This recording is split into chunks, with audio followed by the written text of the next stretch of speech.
아침에 시작을 알리는 글로벌 주식 라이브 월스트리트 모닝 브리핑. 2월 20일 월요일 순서 시작하겠습니다. 네, 안녕하세요. 여도훈입니다. 네, 반갑습니다. 장훈성입니다. 자, 주말 잘 보내셨나요? 잘 네. 보냈습니다. 네. 주말 잘 보내고 혹시 월요병 있는 분들은 네. 저희 함께 하시면 좀 낫지 않을까 싶습니다. 네, 저희와 네. 새벽을 네. 일찍 열면 해야 됩니다. 해야 네, 됩니다. 밤에 네. 더 피곤하긴 하죠. 졸리죠? 피곤하죠. 피곤한데 네. 아침은 늘 피곤합니다. 그렇죠. 네, 뭐 늘 일찍 피곤- 일어나나 네, 늦게 그렇습니다. 일어나나 피곤하니까 네. 이왕이면 이왕이면, 우리가 네. 사실 무한정으로 사는 게 아니지 않습니까? 한정된 우리의 인생 안에서 조금이라도 하루에 일찍 일어나서 어차피 피곤할 거 우리가 더 시간을 누려야죠. 그렇군요. 네. 그런데 일단은 여러분들을 좋아하는 휴장이 오늘이기 때문에 아, 그렇죠. 오늘 밤에는 대통령의 날이 예, 맞습니다. 그래서 있더라고요. 노니까 네. 조금 더 주식을 내려놓고 근데 다른 우리 걸 또 보시면 어떨까? 주식 투자하시는 네. 분들은 장 쉬는 게 오히려 더 불안하고 안 좋습니까? 예.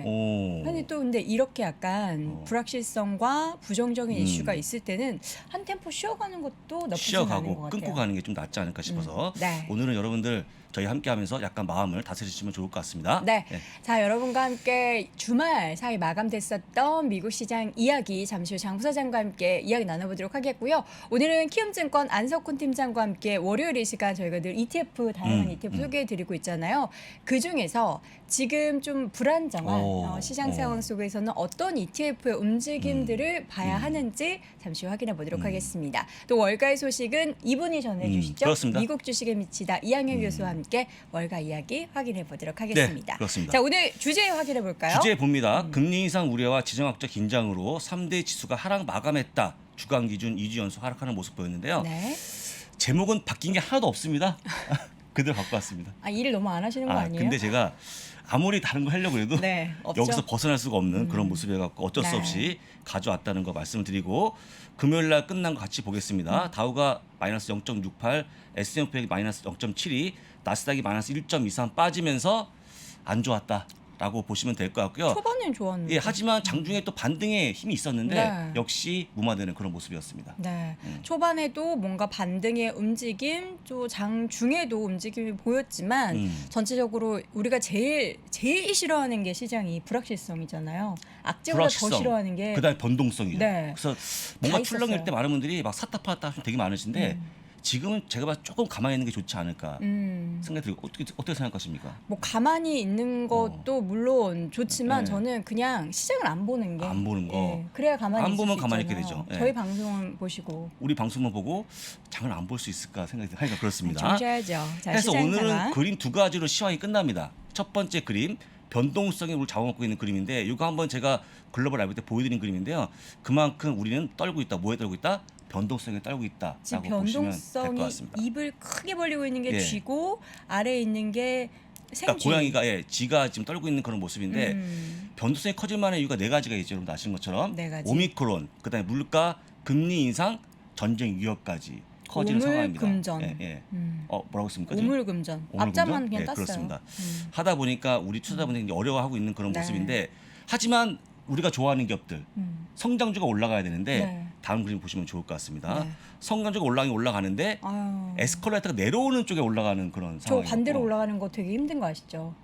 전안 됩니다. 아, 그래요? 안 되더라고요. 빠르게 올라가면 되는데. 빠르게 올라가면 민첩하게. 되는데 딱 반 올라가면 이미 처져갖고 포기하게 됩니다. 그러니까 그것을 넘어서는 성장이 엄청 가파르게 빠르게 있어야지 저걸 넘어설 수 있다라는 그런 그렇습니다. 얘기잖아요. 그래서 지금의 어떤 금리 인상 구간을 이렇게 에스컬레이터를 표현한 건데 네. 그만큼 우리가 좋아하는 성장주가 올라가기 쉽지 않다 보니까 걱정스러운 게 아닌가 싶고요.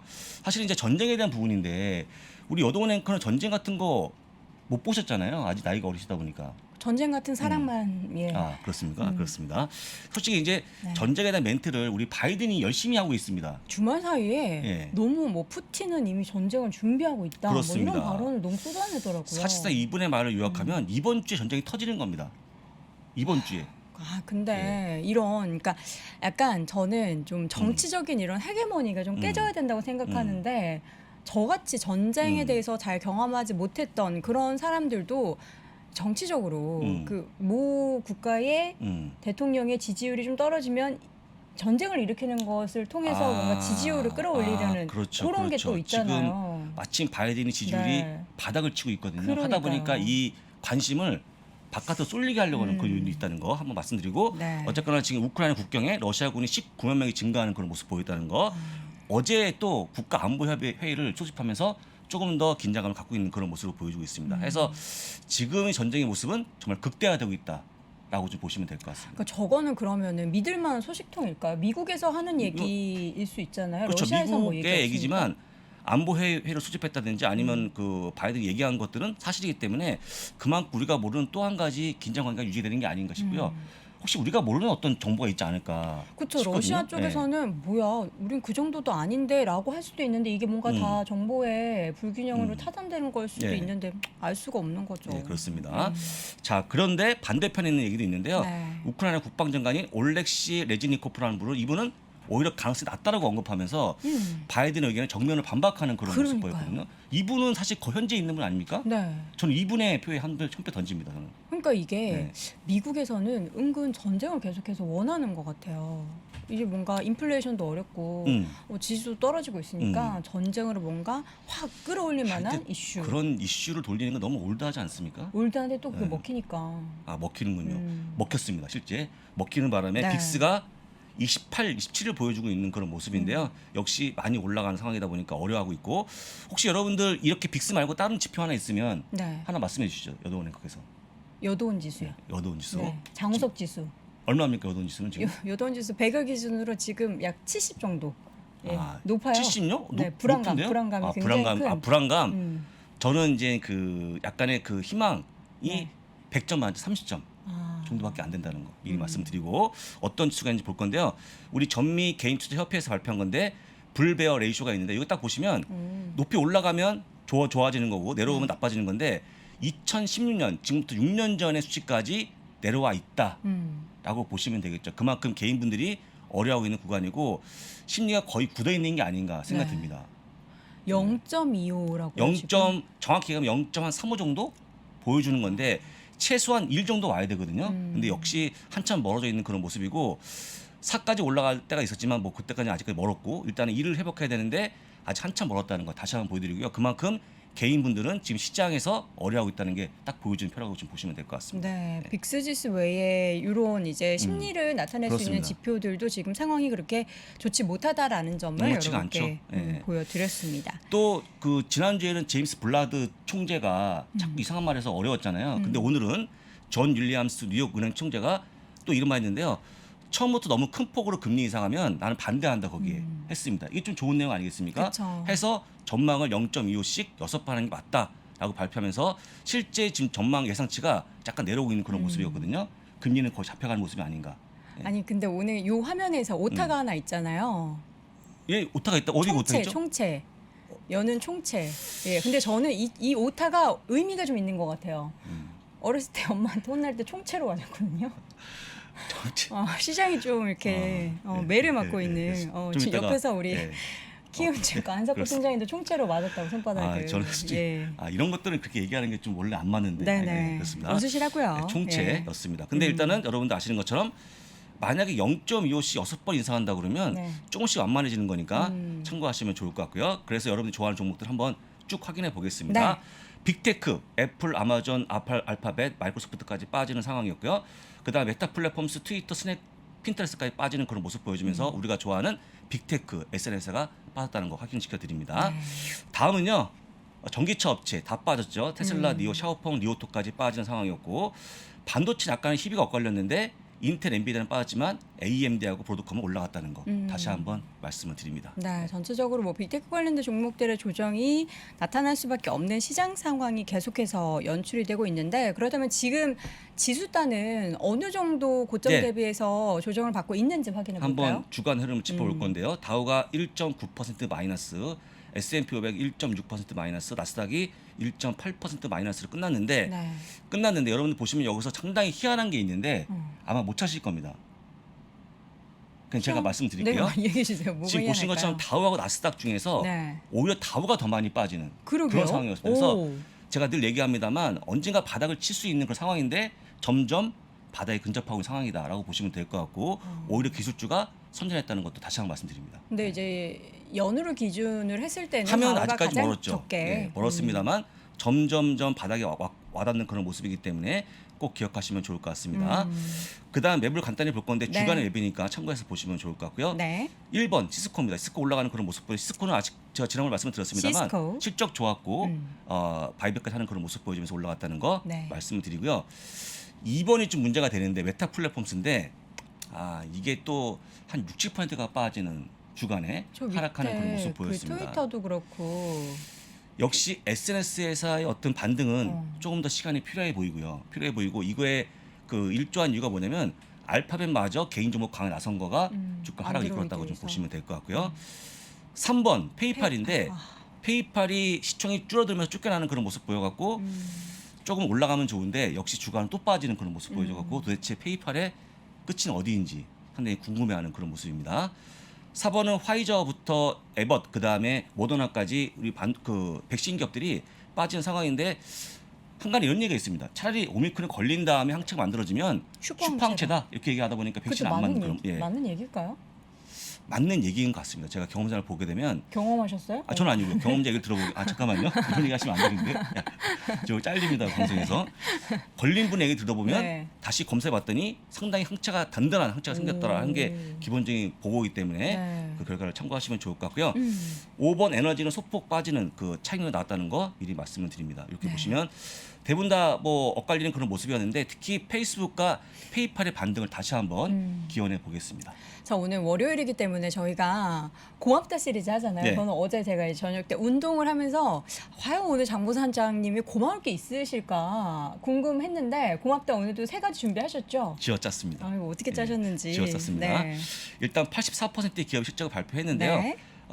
이익 증가율이 처음에 22, 24, 29, 30.3, 30.9로 어우, 점점 올라가는 어우 다행이네요. 30.9가 아니었으면 네네. 오늘 못 나올 뻔했습니다. 그래서 그러니까요. 일단은 이익 증가율은 증가하고 있다.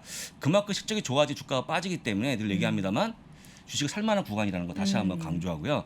그 다음에 아까도 말씀드렸습니다. 오늘 대통령 날로 하루 휴장인데요. 잠깐 끊고 갈게요. 이런 얘기 있지 않습니까? 고맙다. 이거 어디서 나온 얘기입니까? 잠시 끊고 갈게요. 이게 잠시 끊고 갈게요가 아니라 뭐 잠시만요. 뭐 이런. 네, 쉬었다 갈게요. 네. 이런 내용은 나왔었는데 이렇게 어려울 때는요. 네. 잠깐 쉬어가는 것도 좋지 않을까 싶고 그다음에 이럴 때 한 번씩 포트폴리오 점검하시는 것도 좋은 거니까 보시면 좋을 것 같습니다. 네. 마지막은 우리 여도은행가 좋아하는 고맙다 코카콜라. 부장님 좋아하시잖아요. 전 좋아하죠. 스프라이트 좋아해요. 배당을 2센트 올리면서 0.44로 인상했는데요. 60년째 배당을 인상한 기록을 세웠습니다. 진짜 주가가 최근에 이제 연초부터 계속 지지부진할 때 저희가 항상 그 KO 코카콜라의 주가를 본다고 했잖아요. 대단하더라고요. 대단합니다. 월화목비 어떻게 60년으로 배당을 올릴 수 있을지 대단한 거고요. 여러분들 급여가 그렇게 올라간 적 있습니까? 없지 않습니까? 네, 대단합니다. 또 바이백까지 발표하면서 네. 주가는 사상 최고치를 기록했다는 거 기분 좋게 말씀을 드립니다. 끝나고 한잔 하실까요? 네, 코카콜라. 아니 네. 코카콜라를 근데 주식으로 들고 계신 분이 우리나라에서 많으실까요? 별로 없습니다. 별로 없죠. 별로 없는데 정급 푸드로 많이 알려져 있다 보니까 네. 건강상 때문에 안 드시는 것 같은데 일단은 시원하게 한잔 하시면서 장이 올라가길 기원하면 어떨까 말씀드립니다. 알겠습니다. 이렇게 해서 고맙다 3가지까지 확인을 해봤습니다. 주말 사이 마감됐었던 미국 시장 분위기 점검해봤고요. 잠시 후에는 키움증권 안석훈 팀장과 함께 돌아오겠습니다. 배우 신민아입니다. 지금 운전하고 계신 자동차 몇 킬로나 타세요? 1년에 10,000킬로도 안 탄다면 캐롯 퍼마일 자동차 보험 꼭 알아보세요. 특약으로 적게 타면 적게 내는 캐롯 퍼마일 자동차 보험. 곧 만기라면 고민 말고 퍼마일 하세요. 자동차 보험은 당근 퍼마일. 가입 시 유의사항을 확인하세요. 다들 아시겠지만 버는 것은 두 번째입니다. 지키는 것이 첫 번째이고 예전엔 답이 있었으니까 그냥 그대로 하면 되지만 이제는 구조를 스스로 짜셔야 됩니다. 기존의 방식으로 세상을 볼 수가 없어진 겁니다. 약세장에서 더 강해지는 오종태의 특급 솔루션. 주가를 결정하는 8가지 변수.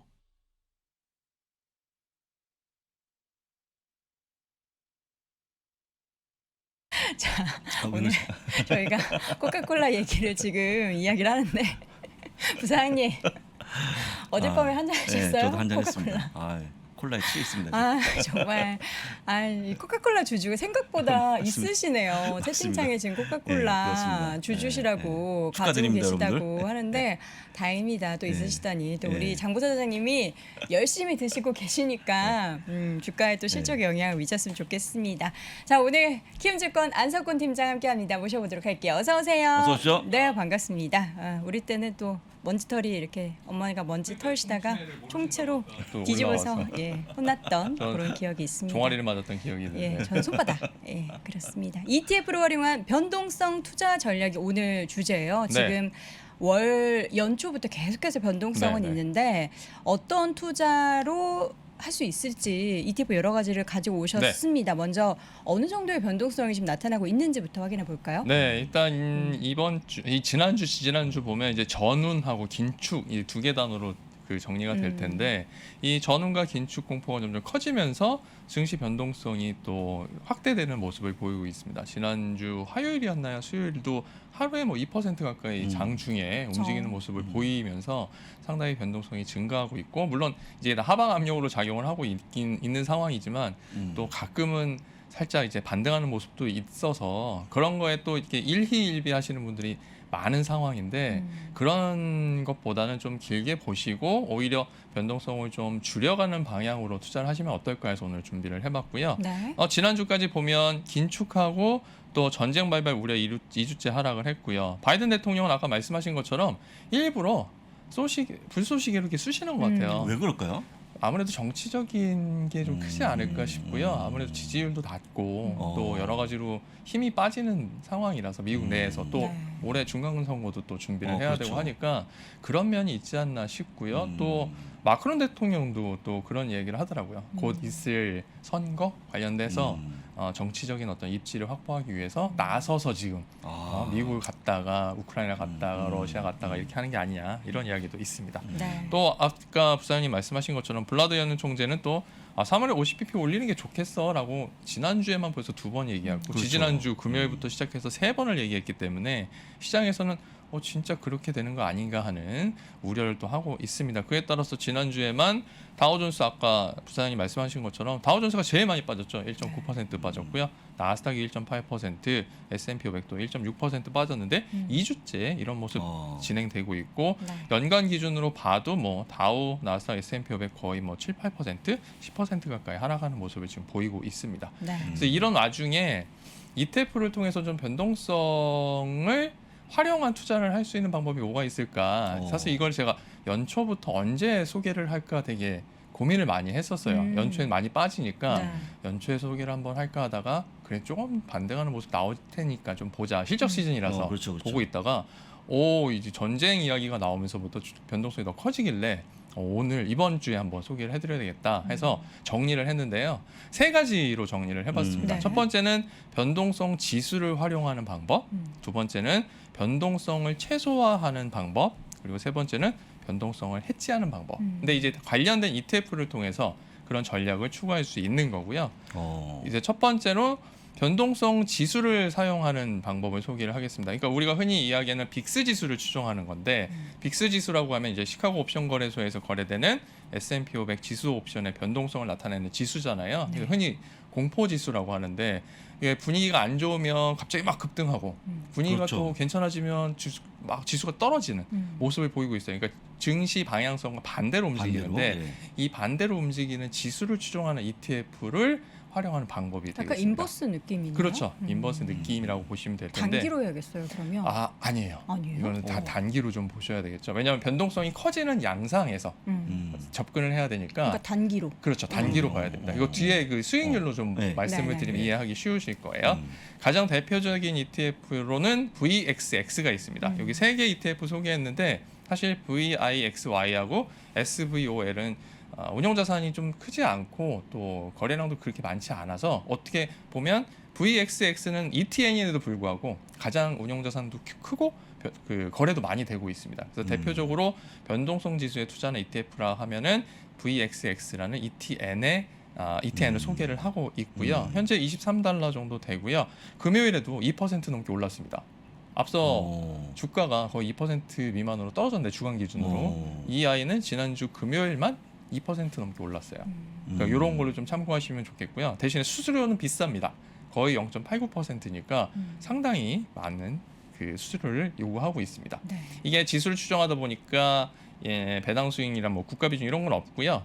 그래서 바로 수익률을 살펴보면 VXX가 지금 이제 파란색 수익률인데 최근 1년간 주가 추이를 보면 계속 마이너스 나오는데요? 61%예요. 오. 그러니까 길게 보면 볼 필요가 없어요. 그러니까 단기적으로만 네. 해야 되는. 이게 작년에 케이스네요. 주가가 엄청 좋았잖아요. 증시가 좋았잖아요. 그러면은 빅스 지수는 변동성이 줄어들겠죠. 그러니까 줄어드니까 오히려 이 빅스를 추종하는 VXX 역시 주가 수준은 떨어진다. 지금 연간 기준으로 최근 1년 동안 S&P 500을 추종하는 스파이가 12% 정도 수익률을 냈는데 네. VXX는 61% 마이너스 났으니까 사실 길게 보면 안 보는 게 나아요. 그러니까 저 하늘색이 빅스 지수고 그거 네. 추정하는 ETF VXX 파란색. 오히려 네. 그러니까 빅스 지수는 하루하루 이제 움직이면서 네. 찍으니까 끝나는데 VXX는 이게 계속 누적이 되다 보니까 커지는 거죠. 근데 이거 최근 2022년 누적으로만 살펴보면 VXX는 26.5%의 수익률을 지금 가져가고 있습니다. 스파이가 마이너스 8% 나고 있고요. 그러니까 단기적으로 보면 네. 그리고 지금처럼 공포지수, 빅스 지수가 많이 움직이는 상황에서라면 VXX와 같은 변동성 지수를 추정하는 ETF도 살펴볼 만하다. 하지만 저희가 일반적으로 장기 투자를 권장하는 입장에서는 참고 삼아 좀 말씀을 그쵸. 드리려고 오늘 그 말씀드린 거예요. 왜냐하면 이런 너무 것도 있다. 변동성이 크니까 어떻게 해야 돼라고 감안하시고 아니면 또 현금 들고 계신 분들이 많아요. 그렇죠. 근데 떨어지면 사고 싶잖아요. 이게 계좌에 돈이 있으면 사고 싶습니다. 그럼 개인분들이 네. 주로 이렇게 어려운 시장에서는 인버스로 보통 갑니까? 아니면 빅스로 갑니까? 이렇게? 지금 보통 인버스 3배 가시죠. 인버스뿐만 아니라 키움전사분도 이제 주간 단위로 매매한 걸 그러니까요. 보면 취합하잖아요. 생각보다 레버리지가 많아요. 많이 하락했다라는 인식이 네. 좀 있군요. 아, 그냥 정방향으로? 네. 어. 그래서 그분들 계좌를 제가 알 수는 없지만 어. 많이 손실을 보시지 않았을까 싶어요. 오히려 정방향으로 많이 들어가시는 거예요. 야, 바닥에 대한 그럼 인식이 바닥에 좀 대한 있나 인식이 봐요. 크고. 네. 이 정도면 됐겠지 하고 이제 들어가는데 상대적으로 이렇게 좋지가 않고 아니면 정말 단기 데이 트레이딩도 아니고 거의 시간 단위로 매매하시는 분들이라면 사실 이게 매도 현황도 보면 똑같이 많이 매매가 이루어지고 있어서 단기적으로 아주 초단기로 접근하시는 분들은 수익을 내실 수도 있을 텐데 사실은 쉽지 않죠. 그런 부분이. 야, 이건 그리고 실제로 지난 주간 기준으로 보면 VXX 관련돼서 매매하셨던 분들이 좀 있고요. VIXI를 매매하신 고객분도 상당히 많이 계십니다. 그렇군요. 자, 그러면 누적 주가 추이를 봐도 사실 저는 그다지 매력적이어 보이지는 않아요. 네. 정말 그렇게 단기적으로 매력적이진 봐야 않아요. 되는 그런 근데 ETF고. 단기로 정말 뭔가 음. 성과를 내고 싶다, 아니면 네. 뭔가 해보고 싶다 하시는 분들은 적은 금액으로 한 번쯤은 살펴보실 만한 게 아닐까 싶고요. 두 번째는 이제 변동성을 활용하는 방법 먼저 세 가지 앞서 말씀드린다는 게 깜빡했는데 네. 하나는 변동성 지수를 따라가는 거, 또 하나는 변동성을 어떻게 하면 최소화할까? 최소화할까? 최소화하는 방법. 그게 제일 안전하잖아요, 사실은. 네, 안정감 그렇죠. 있게 갈 수 그렇죠. 있으니까. 그리고 또 하나는 변동성을 아예 해지해 버리는. 이렇게 세 가지 방법을 들 수가 있는데 먼저 이제 변동성 지수를 추정하는 방법 말씀드렸고 네. 두 번째로 이제 변동성을 최소화하는 ETF를 매매하는 방법을 소개하겠습니다. 최소화하려면은 뭐 엄청 많이 분산하는 거예요? 쉽게 말씀드리면 그렇게 말씀드릴 수 네. 있을 거고요. 쉽게 얘기하면 투자 금액 비율을 이게 막 조절해요. 그러니까 쉽게 얘기하면 500 S&P 500 종목을 딱 넣고 이거에 종목별로 움직임이 막 있을 거 아니에요. 네. 이거의 움직임을 우리 흔히 표준 편자와 분산을 이용해서 실시간으로? 그러니까 그 시스템으로 하겠죠. 그 500 종목을 가지고 뭐 애플은 0.5%, 뭐 알파벳은 0.2% 이렇게 비율을 넣어가지고 가장 분산이 작은 포트폴리오를 만드는 거죠. 그러니까 기계적으로 전산에 의해서. 그래서 최소 분산 포트폴리오라고 하는데 주가가 많이 움직이더라도 실제로 이 해당하는 상품은 변동성이 크지 않게 움직이는 상황을 만드는 겁니다. 그러니까 상대적으로 되게 복잡한 로직을 따르고 있을 텐데 네. 일반적으로 나와 있는 상품을 개인 투자자분들은 활용하면 되니까 그래서 대표적인 걸로 USMV라는 상품이 있습니다. iShares MSCI USA 민 볼 팩터 ETF라고 하는데 네. 미국에 상장되어 있는 기업 전체를 대상으로 해서 그 최소 분산 포트폴리오 구성 방법론에 따라 투자 종목을 선정해서 투자하는 ETF입니다. 뭐 되게 복잡한데 사실 투자자분들이 볼 때는 변동성을 최소화해서 투자하는 ETF다 이렇게 이해하시면 될 것 같아요. 현재 한 73달러 정도 되고 운용자산 규모는 한 273억 달러 정도 됩니다. 수수료율도 상대적으로 좀 저렴한 편이고요. 0.15%. 배당도 또 줍니다. 왜냐하면 일반 주식에 투자를 하고 있기 때문에 1.34% 정도 배당이 나오고 미국이 한 98% 정도 투자를 하고 있습니다. 대표적으로 이제 USMV만 지금 말씀을 드릴 거고요. 그리고 섹터 같은 경우에도 IT 19%, 헬스케어 17%, 필수 소비재 14%, 커뮤니케이션 서비스 11%, 금융 10% 정도 돼서 한 172개 종목을 뽑아서 그걸 가지고 변동성을 최소화하는 포트폴리오를 짜가지고 운영하는 ETF다 이렇게 보시면 될 것 같아요. 대부분은 이제 대형주 위주로 투자를 한다고 보시면 되죠. 왜냐하면 코카콜라 같은 주식을 담고 있다고 생각하시면 되죠. 큰 이런 상황에서도 주가 움직임이 크지 않고 계속 수익을 내고 또 배당이 나오다 보니까 상대적으로 수익률이 높은 종목들을 보유하고 있다 보시면 될 건데 실제로 수익률을 좀 살펴보겠습니다. USMB 기준으로 해서 최근 1년간 주가 추이를 보면 이제 핑크색이 이제 스파이거든요. 비슷하네요. 스파이가 최근 12.1% 비슷하네요. 연간 기준으로 상승했는데 9% 정도 올랐고요. 최근 올해 들어와서 누적 수익률을 살펴보면 조금 부진하긴 하지만 거의 같이 따라가고 있습니다. 변동성이 그렇게 크지는 않아서 USMV가 현재 한 9.3% 정도 마이너스 기록을 하고 있고 스파이는 8.1% 정도 마이너스 나고 있는데 변동성이 점점 커진다. 만약에 주가 하락 유세가 더 이어진다고 하면 어느 순간 이 수익률 격차가 다시 반전되는 상황이 발생할 수도 있다. 그래서 이런 점도 변동성을 좋아하지 않는 분, 또 이런 와중에서 현재와 같은 와중에서도 좀 투자를 하고 싶다 하는 분들은 이런 USMV를 참고하시면 좋겠다 말씀을 드리겠습니다. 요거는 단기는 아니죠? USMV 요거는 좀 길게 보시고 좀 길게, 가야겠죠. 오히려 더 길게. 그렇죠, 그렇죠. 예. 상대적으로 길게 보고 가셔야 되는데 이제 성악개미 분들이 이제 우리나라 주식에 투자하던 그 패턴이 있다 보니까 그걸 못 하시더라고요. 참지를 못 하시고 아까 말씀드린 것처럼 이제 계좌에 돈이 생기면 뭘 사야 돼 이렇게 많이 접근을 하시다 보니까 오히려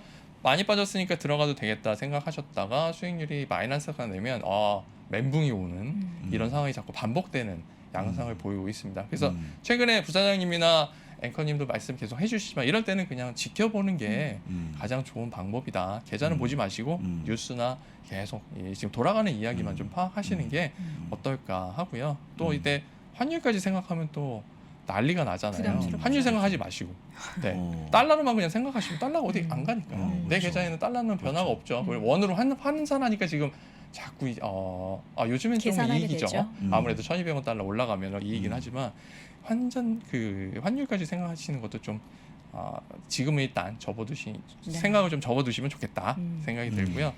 세 번째로 이제 변동성에 적극적으로 대응하는 방법 중에 하나는 변동성을 해지하는 ETF에 투자하는 방법입니다. 그래서 이제 해지를 할 때 보면 그 월가에서 가장 대표적인 또 전통적인 투자 방법 중에 주식하고 채권을 같이 들고 가는 방식을 많이 선호를 하잖아요. 관련된 ETF도 엄청 많잖아요. 그렇죠, 많죠. 상대적으로 채권 한 60%, 주식이 한 40% 들고 가면서 안정적인 수익을 가져가는 그런 포트폴리오 운영을 하고 있는데, 요거보다 조금 더 적극적으로 투자를 운영하는 변동성 해지 ETF가 좀 있어서 소개를 해드리려고 해요. 적극적이라 함은 단기로 네, 보고 단기로. 네, 그래서 PTLC라는 ETF가 있는데 페이서 텐스 파일럿 US 라지캡 ETF인데요. 이게 3개월 만기에 미 국채하고요. S&P 500 종목을 샀다 팔았다 하는 겁니다. 이게 상황에 따라서 국채하고 주식을 같이 들고 있기도 하고요. 네. 주식만 들고 있기도 하고 국채만 들고 있기도 해요. 그러니까 200일 이동평균선을 가지고 기준을 정해서 그 상황에 따라서 200일 이동평균선을 하회하면 이제 포트폴리오를 변경하는 그런 상품인데요. 현재 주가가 한 38달러 정도 되고 운용자산 규모는 19억 달러 정도 됩니다. 수수료가 좀 높은데 0.6% 되고 배당 수익률 0.77%, 앞서 말씀드린 것처럼 미국에 거의 99% 투자하고 있고요. 여기는 또 두 가지 ETF 더 말씀드리면 PTBD라는 ETF인데 요거는 미국의 그 하이힐드 본드, 그 고위험 고수익 회사채에만 투자하는 ETF입니다. 오히려 회사채에 투자하니까 주가 변동성보다는 채권의 이자율하고 이 회전율에 더 영향을 많이 받는 상황이래. 요 지금은 요 세 개 중에 가장 좋은 수익률을 보이고 있는 거는 최근에는 잠비아? PT-BD. 요게 가장. 잠비아라는 나라에 투자하네요. 잠비아. 저기 뭐 네, 잠비아. 잠비아. 그러니까 미국에 상장되어 있는데 그 종목의 국가가 잠비아로 되어 있는. 잠비아. 어디죠? 아프리카. 아프리카죠. 네, 네. 그리고 PTNQ라는 종목은 3개월 만기 미국채하고 나스닥 100 종목을 가지고 투자하는 ETF가 되겠습니다. 여긴 또 재미있게 중국이 한 2% 정도 차지하고 있고요. 네. 자, 여기서 보시면 그 PTLC는 IT 26%, 금융 14%, 헬스케어 13% 정도 비중 가지고 있는데 현재 505개의 S&P 500 종목을 다 들고 있습니다. 네. 지금 다 들고 있고 현재는 국채는 안 들고 있어요. 네. 그러니까 요거는 이제 200일 이동 평균선을 기준으로 해서 계속 사고 팔고 하는 상황인데 현재는 주식만 들고 있다. 그리고 PT-BD는 지금 섹터나 보유 종목이 없는데 이 보유 종목 표기되어 있는 건 다 회사채입니다. 709개의 미국 하이힐드 본드를 갖고 있어요. 그러니까 상당히 포트폴리오를 많이 갖고 있는 거죠. 그리고 PTNQ 같은 경우에는 101개 종목, 나스닥 100 종목에 현재 투자를 하고 있는 상황입니다. 요거 중에 이제 그래프를 제가 다 넣어봤더니 너무 정신이 없어서 일단 PTLC만 보여드리려고 가지고 왔습니다. 네. 지금 핑크색이 이제 S&P 스파이고요. 스파이. PTLC하고 두 개를 보여드렸는데 거의 똑같네요. 최근 1년간 주가 추이는 거의 동일하게 움직이고 있습니다. 이게 장이 좋을 때는 대부분 S&P 500 종목들을 계속 가지고 갔을 거고요. 현재 최근에 장이 안 좋을 때는 일부 회사채를 매수하는 모습을 보였고요. 소폭 위에 있었어요. 지금 차트를 보면은 파란색이 네. S&P 500 그 스파이 대비해서 조금 위로 네, 있었는데 네. 최근에는 이제 주식밖에 안 들고 있다 보니까 그러네요. 네. 완전 동일하게 네. 움직이는 모습이 나타나고 있습니다. 그리고 2022년 누적을 보면 지금 PTLC가 조금 높게 나타나죠. 7.9% 마이너스 기록하고 있고 스파이 같은 경우에는 마이너스 8.8. 8.88%니까 조금 더 수익률이 나은 모습을 보여주고 있다. 그래서 상황에 따라서 변동성을 해지하는 ETF도 단기적으로 보면 관심을 가질 만한 ETF 중에 하나다. 하지만 오늘 세 가지 그 변동성에 대응하는 투자 전략 세 가지 ETF를 활용한 방식을 말씀을 드렸는데 절대로 사실 평소에는 말씀드리지 않는 내용이고요. 현재와 같은 변동성 장세가 최근 이어지고 있는 상황에서 투자에 대한 좀 적극적인 대응 방법을 고려하시는 분들께 좀 적당한 방법이 아닐까 싶습니다. 그리고 일반 투자자분들은 저런 방법도 있구나, 이런 상품도 있구나 정도만 알아두시고 추후에 어느 정도 이제 투자에 익숙해지신다, 아니면 내가 어느 정도 그 정도 위험은 감수할 만하다 싶을 때 한 번쯤 도전해 보시면 어떨까 합니다. 종합적으로 보게 되면 팀장의 생각에 네. 개인이 할 수 있는 해지에 주식 더하기 채권도 있고 네. 주식 더하기 아까 얘기했던 이런 해지 빅스 같은 네. 것도 있고 여러 가지가 있고 투자. 그다음에 주식 더하기 인버스 여러 가지가 있는데 네. 어떤 게 그래도 조금 개인들이 할 만한가요? 뭐 개인들이 하시기에는 아니면 주식 더하기 배당, 전 주식 예. 더하기 현금. 주식 더하기 현금? 네. 주식 팔아서 좀 현금을 확보한다? 아니 뭐 주식 가지고 있고 일부 현금을 계속 가지고 있는 거. 네, 이 네. 현금 가지고 무엇을 하려고 하는 순간 네, 뭐 이제 잘 될 확률도 있지만 이 불행의 시작, 네. 변동성이 클 네. 때는 이런 상황. 저는 사실 변동성을 최소화하는 ETF, MSLV 이런 ETF를 좀 더 눈여겨 보시면 어떨까? 오히려? 예, 왜냐하면 빅스 지수를 추정하는 것도 사실 정말 살 떨리는 거거든요. 하루에 막 2%, 3%씩 막 위아래로 왔다 갔다 하는 빅스 지수 따라하는 것 자체가 잠을 편하게 잘 수 없는 거고요.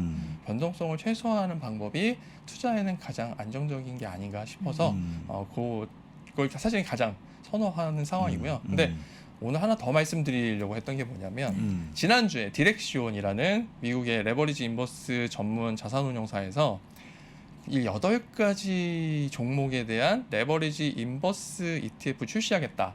그래서 SEC에 보고를 했어요.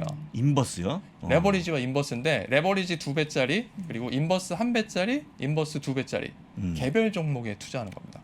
개별 종목이요? 네, 테슬라 인버스 레버리지 나왔다면서요? 2배, 테슬라 인버스 3배, 테슬라 인버스 2배에다가 제가 매일 말씀드리는 빅7 있잖아요. 빅7. 네, 그 중에서 넷플릭스까지 포함한 7개 종목에 대해서 2배짜리 레버리지, 2배짜리 인버스, 1배짜리 인버스 이 상품들 출시하겠다고 디렉시온이 SEC에 상품 관련 내용을 보고를 했습니다. 그러니까 테슬라 인버스 하는 거는 테슬라가 여기가 고점이라서 더 망할 것 같다라고 생각하시는 분들이 거의 사실 우리나라에는 많지 않잖아요. 그렇죠.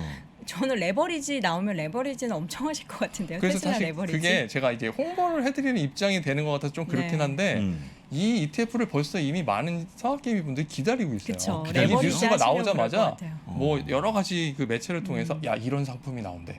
종목의 난리가 레버리지라. 났어요.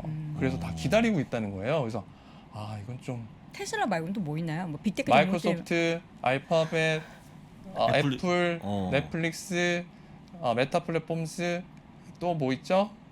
마이크로소프트, 엔비디아. 엔비디아까지. 네. 오. 좀 아시는 이, 거예요? 이 얘기 듣자마자 또 혹하시는 분들 많을 텐데 아 근데 뭐가 다르죠? 빵주의 레버리지를 기존에는 있잖아요. 개별 종목에 대한 레버리지 인버스 상품이 거의 없었잖아요. 네. 근데 빵주 한 그냥 종목. 모아서 사는 거랑 뭐가 다르죠? 그냥 그 예를 들면 테슬라. 애정하는 테슬라의 종목. 변동성은 하루에 3% 4% 움직이잖아요. 네. 그거에 대한 희열을 느끼는 분들이 많잖아요.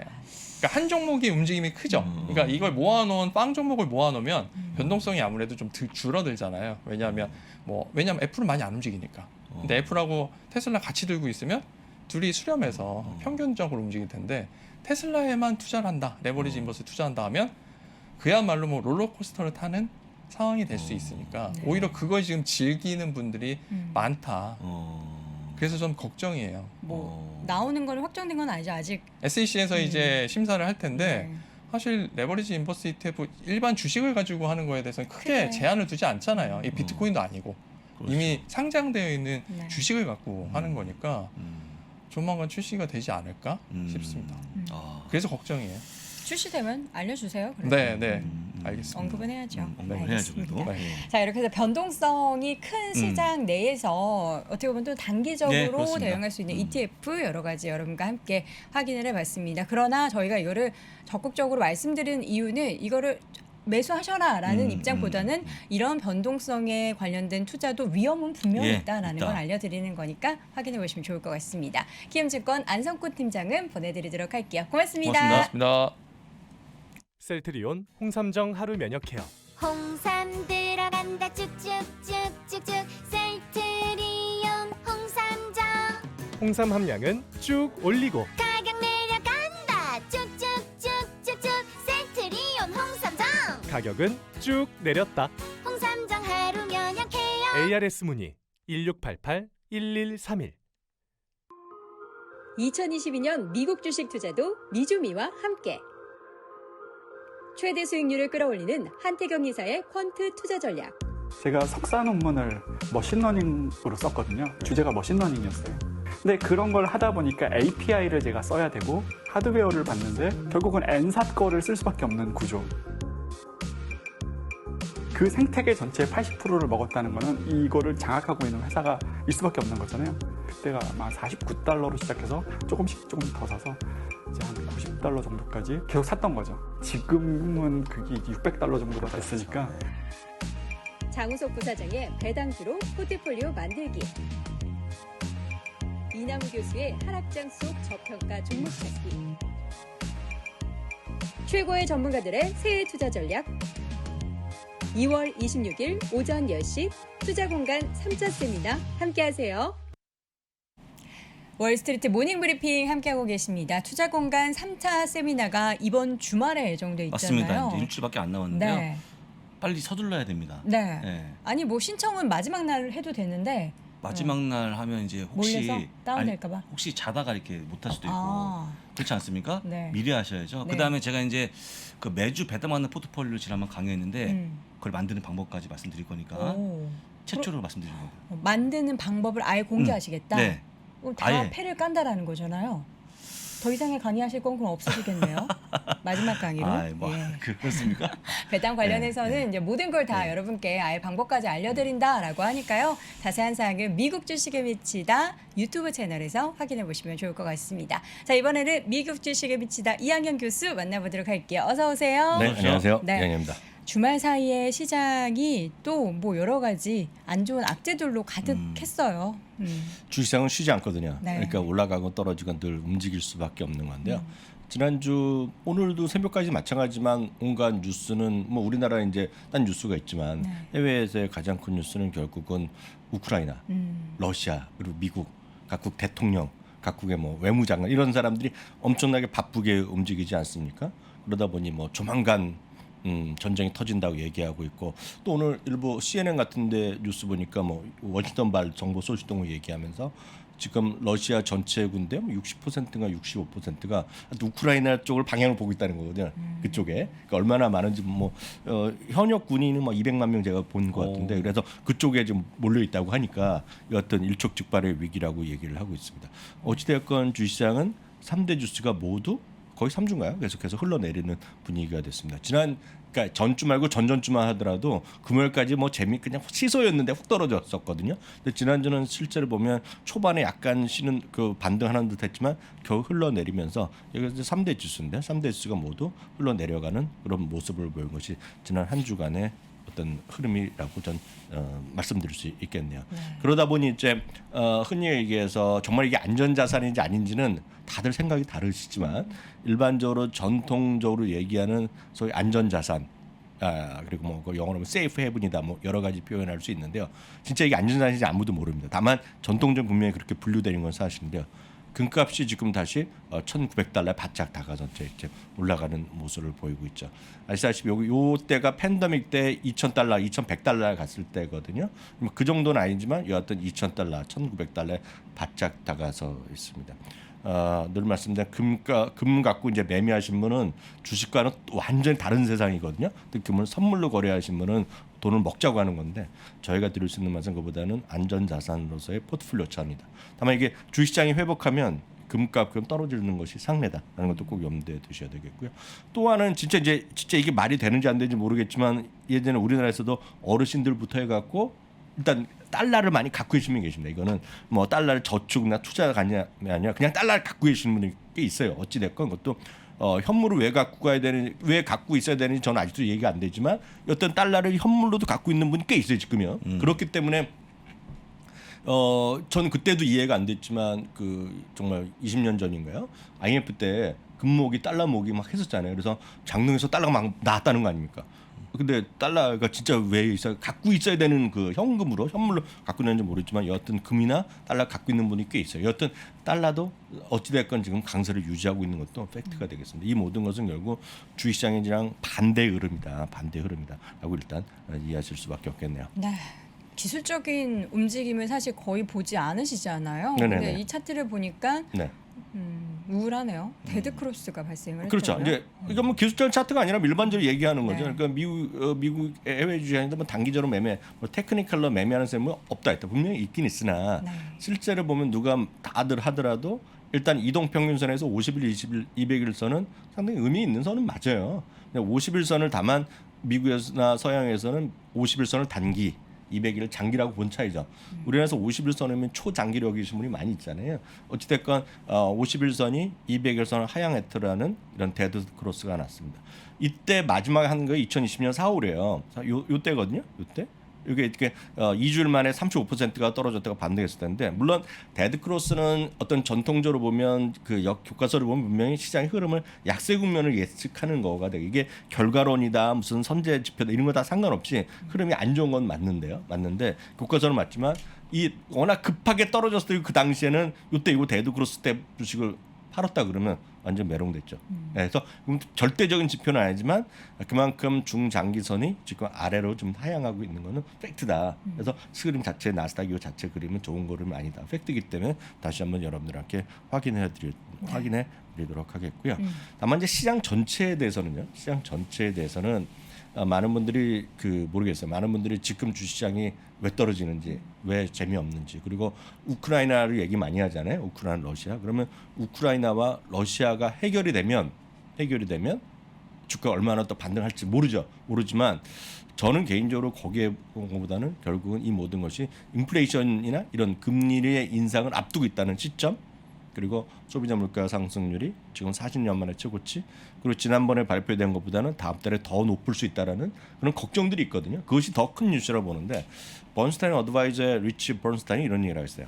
지금 시장에 아래로 얘기하는 거는 어렵다고 얘기하는 지정학적 이슈가 분명히 있죠. 그리고 노동시장의 이슈가 있죠. 그냥 사람 못 구하고 임금이 많이 올라간다는 얘기죠. 그리고 서플라이 체인 이슈가 있죠. 사실 서플라이 체인 이슈는 우리로서는 별로 이해가 안 됩니다. 일상생활 할 때는 그렇지만 많이 물가가 올라가는 거, 그리고 한번 많은 분들은 느끼셨겠지만 우리나라도 일부 인기 차종 같은 경우 지금 주문하면 내년에 나온다. 저도 봤거든요. 그런 거. 그러니까 그런 것들 이슈 있죠. 그렇지만 이분의 시각은 모든 것이 결국은 이 모든 것에 앞서 있는 것은 결국은 인플레이션이 최우선임을 가리키고 있다는 거죠. 그건 어떤 분이 벌써 해석 좀 해달라는 해석이 밑에 써 있는 게 해석입니다 지금.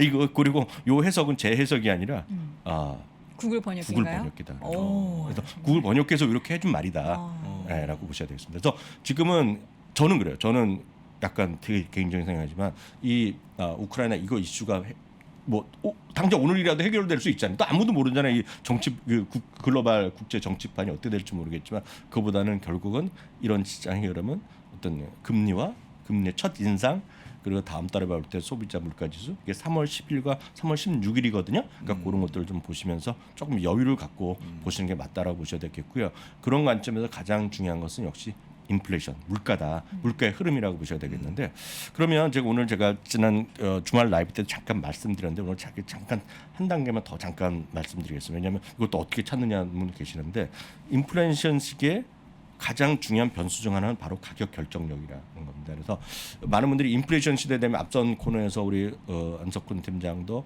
무슨 거를 해지할 수 있는 ETF도 있고 해지하려고 많은 분들이 그러니까 농담으로 쓰셨지만 무슨 SQQQ 해갖고 뭐 아래로 이런 거 많이들 하시지만 저는 그래요. 저는 그런 것들이 해지가 잘 안 될 거다. 기본적으로 저는요. 저는 그거보다는 주식을 안정되게 꾸준하게 갖고 가 있는 것이 전 정답이라고 보고 있고요. 타이밍보다는 긴 흐름이 정말 중요하다 보고 있는데 특히 인플레이션에 대한 여러 가지가 많습니다. 인플레이션 때 뭐 현금이 많은 기업도 중요하고 다 중요하겠지만 지금 시기는 이런 어려움이 여전히 있기 때문에 저는 그래요. 진심 지금 시기는 뭔가 딴거리를 찾아야 되는데 자꾸 주가로 봐서는 답이 안 나오고 그보다는 뭔가 주식에 관련된 공부를 하든지 기업에 대한 공부를 하든지 아니면 개인적인 공부를 하든지 시간을 보내야 되는데 지금은 딱 뭔가 훗날을 대비해서 언젠가 주식이 오를 때 대비해서 뭔가 준비를 해야 되는데 그 준비할 때 그게 가장 좋은 거는 공부라는 거죠.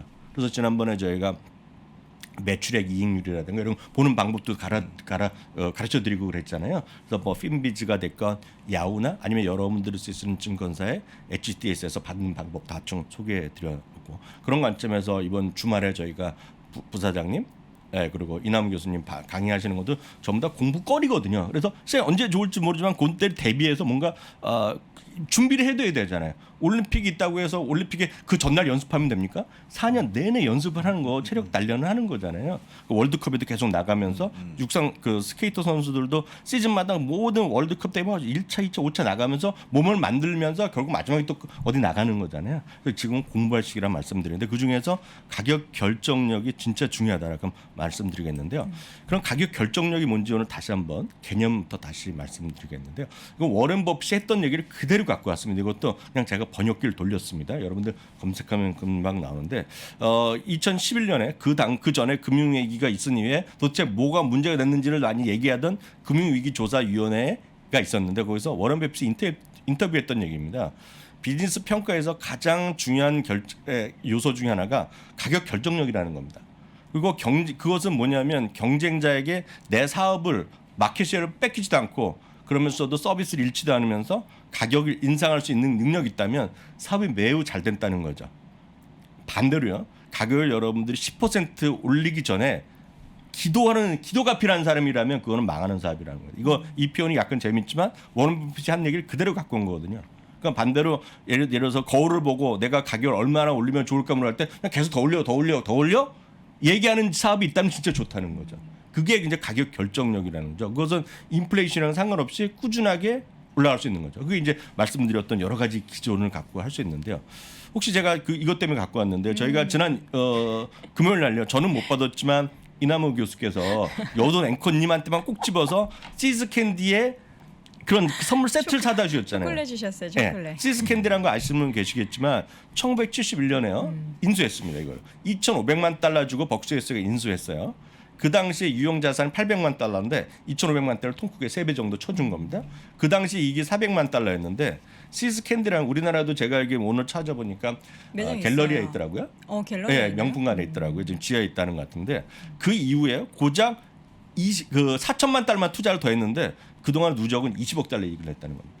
그러니까 시스 캔디라는 것을 그냥 가격 올린다고 해서 안 살 사람이 없다는 겁니다. 맛있더라고요. 맛있건 안 맛있건 저는 모르죠. 저는 그게 비싸서 먹어본 적이 없지만 여튼 그만큼 가격 결정력이 중요하다는 얘기를 대표적인 예가 바로 시스 캔디에 관한 얘기를 하면서 이런 사업이 좋다라고 얘기하는 건데요. 네.